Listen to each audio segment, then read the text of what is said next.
Our next speaker is very much a maker.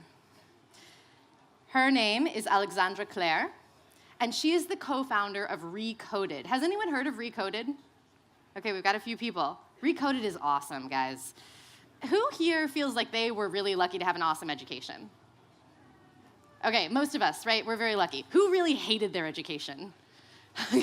Some of us also, even if we had a great education, we're really frustrated with it. So we all understand that education is critical. We may want to recreate it, we may want to reimagine it, but we do understand that the way that we help people engage ideas and the world matters. And Alexandra is working at the forefront of that, specifically with communities of people affected by conflict and without access to education. She connects those people to the jobs of the future. Please give a warm welcome to Alexandra Clare, co-founder of Recoded.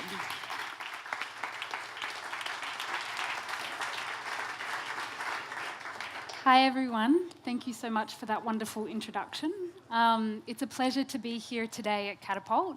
And I know it's been a long morning, so I really appreciate your patience. Today, I wanted to start off by sharing this story of an incredible gentleman that I was privileged to meet last year in the southeast of Turkey. This is Mahmoud, and he's originally from Deir ez-Zor in eastern Syria. And before coming to Turkey, he and his family were actually under siege for 8 months by ISIS.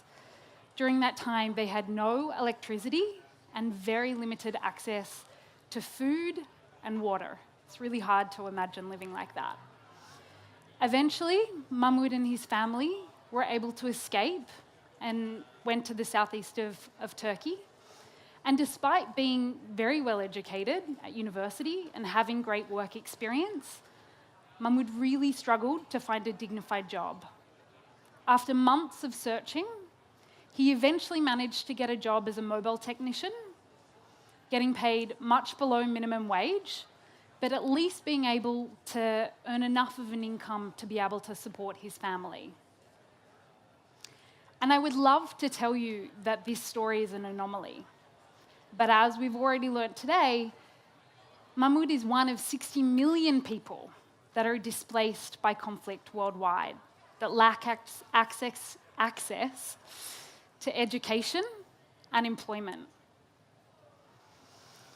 And because of this, people like Mahmoud are really being left at the margins of what's happening around the world with the technological revolution that's happening. They're being denied the opportunity to prepare for the jobs of the future. As we know, the world is being transformed by AI, machine learning, and code. And this really hit home for me when I was in Silicon Valley last week at Google I/O. I was watching CEO Sundar Pichai give all these amazing demonstrations about how they're transforming all their products through AI and machine learning. And I thought, how many people actually have the capacity to build this? It's a very small percentage of our population. And I think this is something that we're really grappling with at the moment in terms of education systems worldwide. How do we actually develop education systems which enable people to prepare for these jobs of the future, both through the technical skills they learn, but I think also the human skills that are really important to be able to fuse this technology and the way that we interact with it. And I think while we are having these discussions in places like Norway and the US, and it's really exciting that we are thinking about how to transform education systems, we're definitely not thinking about how to do this in places like Iraq, or Turkey, or Yemen, or Lebanon, which have been affected by conflict for decades. And I think what is really happening there is that we're preparing people for jobs that won't exist in the next decade. And this is actually really scary, because what is actually happening is that while technology is going to enable us to have more convenience and do things faster, it's also increasing the digital divide worldwide. And we're going to end up in a world where we have digital haves and digital have-nots. And we don't really know what the impact of that will be just yet, but I don't think it's going to be very good. And I think it was really seeing this play out firsthand when I first visited Iraq with my co-founder Marcelo in 2015 that made us want to start Recoded. We basically arrived and saw the humanitarian community replicating models of education and training that they have used for the last 15 to 20 years. Basically teaching women how to be cooks or how to sew, teaching men to be barbers or laborers. And I don't necessarily have an issue with that kind of training per se. But I do have an issue when it is the only training and education that is being provided, especially when you're dealing with a population that is actually highly educated, that is very young, and that is digitally connected. It might surprise you to know that over 95% of people in Iraq have access to the internet and mobile technology. And so what we really feel like at Recoded is that it's our responsibility to actually start applying the learning science that we have today to the opportunities that are going to exist tomorrow. So at this point you might be wondering, what exactly do you do and what is Recoded?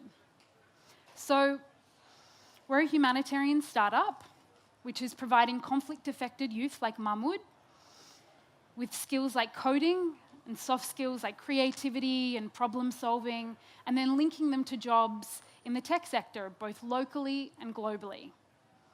Second question you might be asking is, why are you teaching coding? Well, we really wanted to teach a skill set that enabled people to transcend geographic boundaries. And that's really important when you're displaced and don't have a lot of freedom of movement. We also wanted to teach a skill that enabled people to be connected to the digital economy, to be able to progress professionally, and actually have a job with purpose. And just stop and think for a moment. I think we often take these sorts of things for granted, but that's extremely powerful if you happen to be displaced by conflict. The ability to actually work and have an income no matter where you are and actually support your family and keep progressing.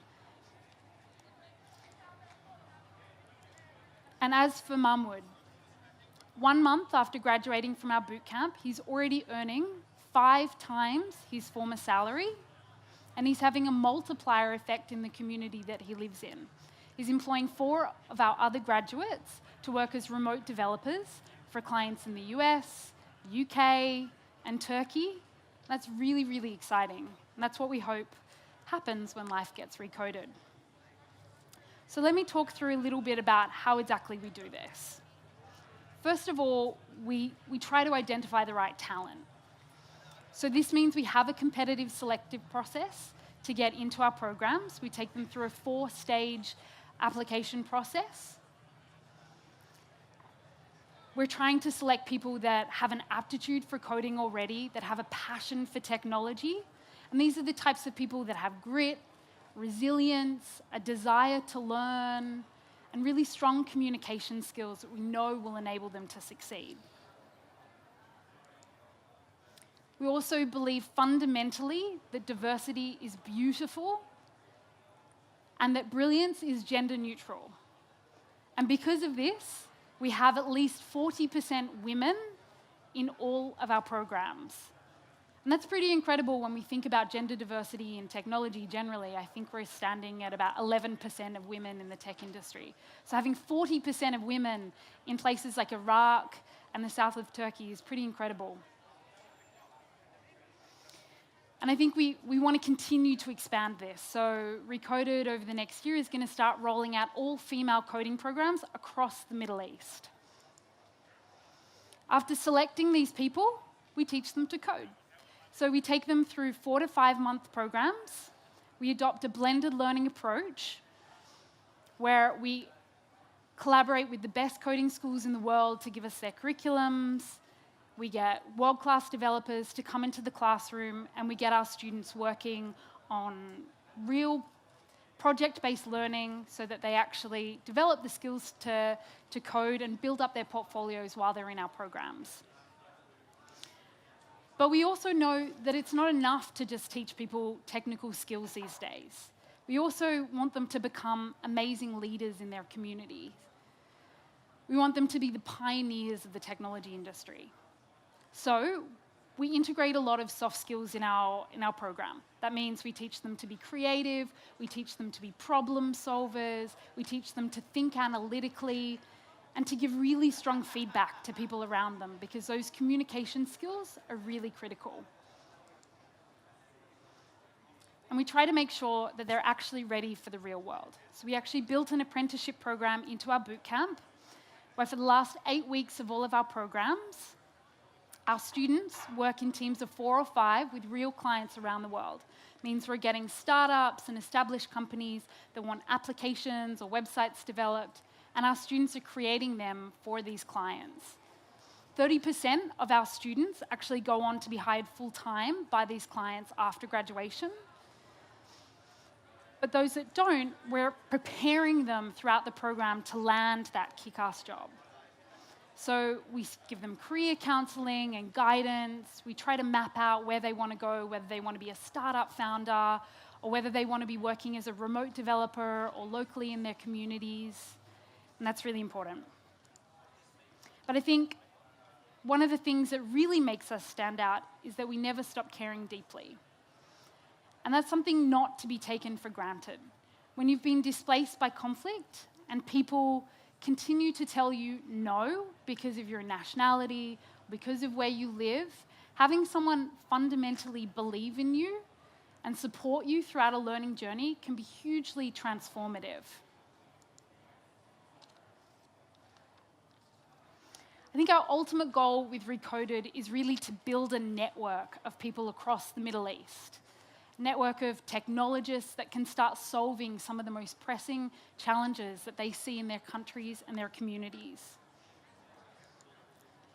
So this is a little bit about what we've been doing over the past 12 months. Started 3 boot camps, 1 north of Iraq and 2 in Turkey. We've trained over 300 children and youth, 40% who are girls or women.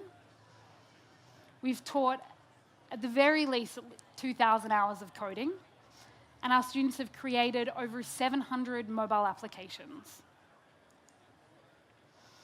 But our ultimate goal is to place them into employment, and we're proud to say that at least 70% of our students have found employment within 2 months of graduation from our programs. But I think this is really just the first step. There are tens of thousands of people across the Middle East that need to enter this global tech ecosystem. And the only way to do it is if we start transforming the way we educate people and democratizing access to that. When we think about the Middle East, it has the largest youth population in the world. It also has the highest rate of unemployment. And that's not a good thing for any of us. It means these countries are more destabilized, they're not as prosperous. So we really need this technological revolution to start disrupting the way that we do things there. We know that it's going to actually disrupt a lot of the jobs that exist today, but it also means there are a lot of job opportunities that will be created. Things like data analytics, computer science, engineering. We need to start training these populations for these jobs, especially if we really want to actually drive growth and development in these countries. So we need to start investing in education, and we need to start building tech ecosystems where they don't currently exist, not just in Silicon Valley. We need to actually start building them in places like Iraq, in places like Lebanon, in places like Yemen. So this is a bit of a call to action, because we can't do this alone. We need governments to participate. We need the education system. We need private sector to actually believe that there is a lot of untapped talent out there, and that investing in them is not only a smart thing to do, but it's good for business. Because ultimately, if we start creating these communities of talent and this pipeline of people that are able to actually solve a lot of the SDGs in their countries, we all benefit from that. So I'll just leave you with a short video of what we've been doing at Recoded so you can see it in action.